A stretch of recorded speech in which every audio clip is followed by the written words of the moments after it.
Beauty and the Beast. Disney Wonderful World of Reading. Once upon a time, in a faraway land, a young prince lived in a shining castle. Although he had everything a person could want, he had no love in his heart. One winter's night, an old woman came to the castle begging the prince for shelter from the cold. In return for this kindness, she offered him a single perfect rose. Disgusted by her rags, the prince sneered at the rose and turned the poor woman away. "Do not be fooled by appearances," she warned him. "There is beauty to be found within all things." Then, in a flash, the woman's ugliness melted away to reveal a lovely enchantress. As punishment for his selfishness, the enchantress turned the prince into a hideous beast, the castle into a dark fortress, and the servants into household objects. Before she left, she gave the prince two gifts: a magic mirror that allowed him to see the outside world, and the rose, which would only live until his 21st birthday. "If you learn to love another and earn her love in return before the last petal of the rose has fallen," said the enchantress, "the spell will be broken. If not, you will remain a beast forever." Ha ha ha ha ha. A few years passed. One day, in a village not far from the castle, a young girl named Belle was crossing the town square. Belle loved to read, and as usual, he had her nose in a book. The handsome bird considered Gaston watched her. Gaston admired Belle almost as much as he admired himself. "She is the girl I am going to marry," he declared. When Belle got home, her father, Maurice, greeted her excitedly. "I've just finished my latest invention," he exclaimed. "I hope it works." "Of course it will," Belle reassured him. "I'm sure it will win first prize at the fair." That afternoon, Maurice hitched his invention to his horse, Philippe, and set off for the fair. But Maurice and Philippe became lost as they rode through the forest. Suddenly, they heard the howling of wolves. The frightened horse reared up in alarm, sending poor Maurice flying through the air. Maurice got up quickly and ran down a hillside, with the wolves napping at his heels. He saw an iron gate, slipping through it, and slammed it shut just in time. He followed a path until he came to a dark, forbidding castle where no one answered his knock. Maurice opened the creaking door and let himself in. No sooner was he inside than a strange thing happened. A candlestick bowed and began talking to him. "Welcome, my good man," said the candlestick. Then a clock stepped out of the shadows and scolded the candlestick. "Lumiere, you know our master said not to let anyone in."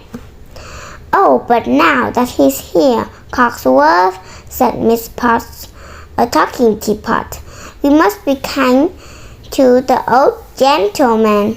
Her teacups on Chip agreed, so they gave Maurice some tea, a bite to eat, and a chair to rest in.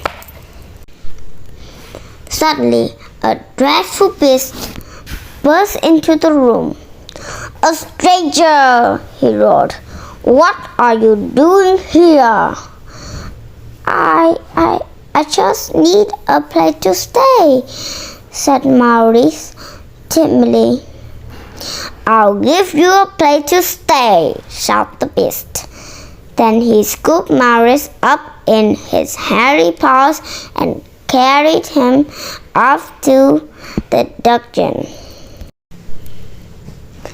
Back at the village, Belle was waiting for her father to return when Gaston came to ask for her hand in marriage. Belle tried to say no politely. "I really don't deserve you," she started to say, but Gaston would not listen. He had backed her up against the door when Belle reached for the doorknob. He opened the door and sent him sprawling down the steps into a giant puddle. Later, Belle heard Philippi ringing outside her window. "Where is father?" she said to the horse. "Did something happen to him?" Belle threw on the cloak and leaped onto Philippi's back. "Take me to Papa," she commanded. Philippi sped through the forest until he came to the dark and uninviting castle.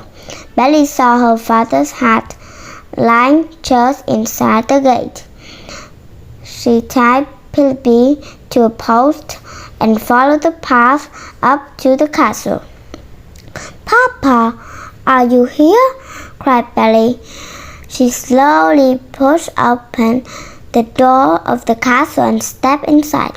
Lumiere, Cogsworth, Miss Potts, and Chip quietly followed Belle through the halls. "Isn't she lovely?" whispered Miss Potts. "Perhaps she's the one who will break the spell." Finally, Belle found her poor father locked away in a lonely cell. She was reaching out to touch his hand when the beast suddenly appeared. Trembling with fright, Belle asked the beast to let her father go. "He is an old man," she begged. "Take me instead." "Very well," said the beast, "but you must promise to stay here forever." "You have my word," replied Belle. Then, before Belle could say a proper goodbye, the beast dragged Maurice away and sent him home in an enchanted coach. Soon the beast returned for Belle. "You may go anywhere you like," he said, as he showed her to her room, "but you must never go near the west wing." Then the beast shut the door. Belle was alone with Wardrobe, who was delighted to have a lovely young girl to dress. Meanwhile, Maurice raced to the village tavern to get help. A hideous beast had Belle locked up in his castle, Maurice cried. But Gaston and the villagers only laughed at him. So he left by himself to find Belle. Later that night, Belle sneaked out of her room to eat and explore the castle. Cogsworth and Lumiere started to give Belle a towel, but she slipped away to see the forbidden west wing. I wonder what he's hiding there, she said. When she came to the beast's room, she found the enchanted rose under a bell jar. She was about to touch its soft petals when the beast came jogging towards her. "Don't choke that!" he bellowed. "I told you not to come here. Get out!" Belly ran from her room, down the stairs, and out into the freezing night. She leaped onto Philippi and began to race him through the woods. She would not stay at the castle with a horrible beast, no matter what she had promised. Suddenly, a pack of prowling wolves crept out from the darkness, their yellow eyes flashing in the night. Philippi reared up in fear and Belly tumbled to the ground. But before the fierce creatures could pounce on her, the beast came to Belly's rescue. The wolves attacked the beast with their sharp teeth and claws, but he fought them off. Belly mounted Philippi and was about to make her escape when she saw the injured beast stagger and fall. "I can't just leave him here," she said softly. "Help me get him back, Philippi." Together, Belly and the horse brought the beast back to the castle. Tenderly, Belly cleaned and bandaged the beast's wounds. "By the way," she said, "thank you for saving my life." Belly smiled at the beast for the first time.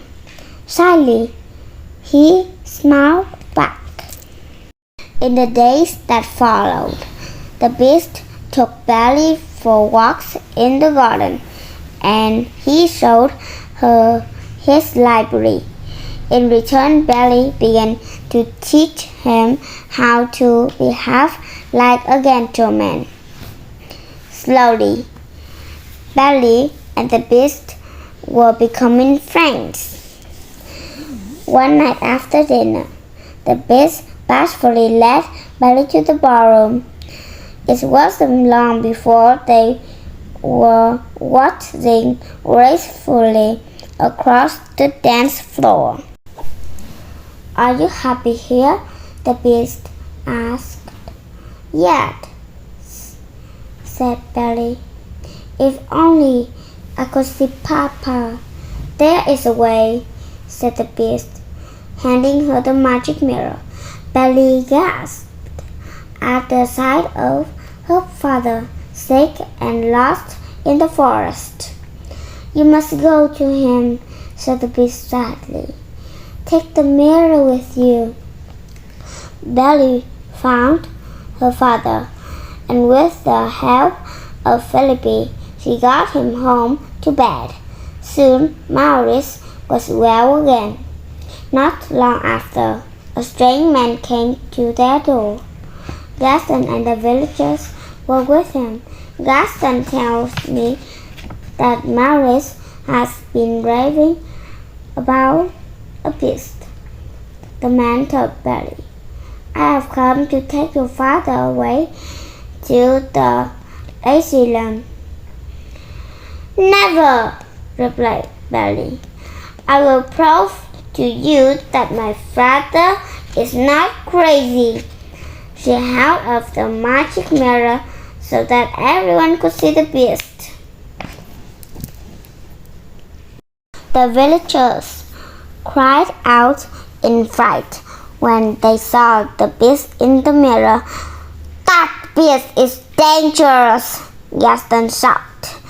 "I say we go to the castle and get rid of him before he harms anyone." Belly tried to stop them, but it was no use.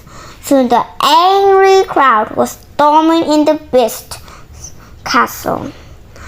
As Gaston ran upstairs to search for the beast, the villagers broke into the dining hall, but the Beast's lost servants were ready and waiting to attack.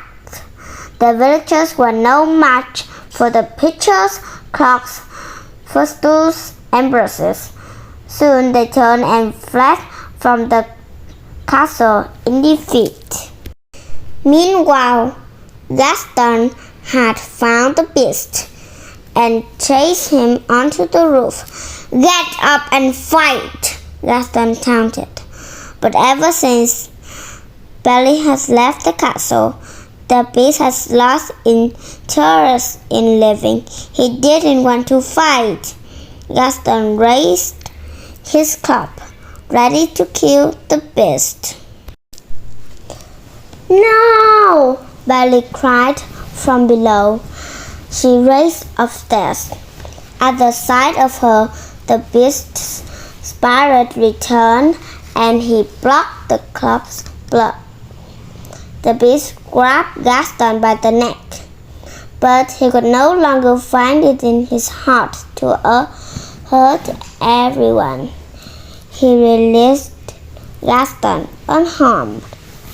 As Belly arrived and embraced the Beast, Gaston sneaked up from behind. He stabbed the Beast in the back. Roaring in pain, the Beast struck out Gaston. Gaston took a step backward and lost his balance. With a terrible scream, he fell from the roof and was gone forever. The Beast took a step toward Belly and then collapsed from his wounds. "At least I got to see you one last time," said the Beast. "You're going to be all right," said Belly, through her tears. Then she whispered, "I love you." In the Beast's room, Lumiere Cogsworth watched in despair as the road set its last pedal. But then a sparkling magical light surrounded the Beast.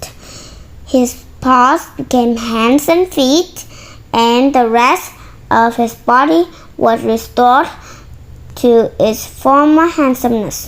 Belly looked on in amazement that the Beast turned into a prince. One by one, the objects in the household became human again. The spell was broken. The prince and Belly looked into each other's eyes. As they kissed, they knew that they would live happily ever after. The end.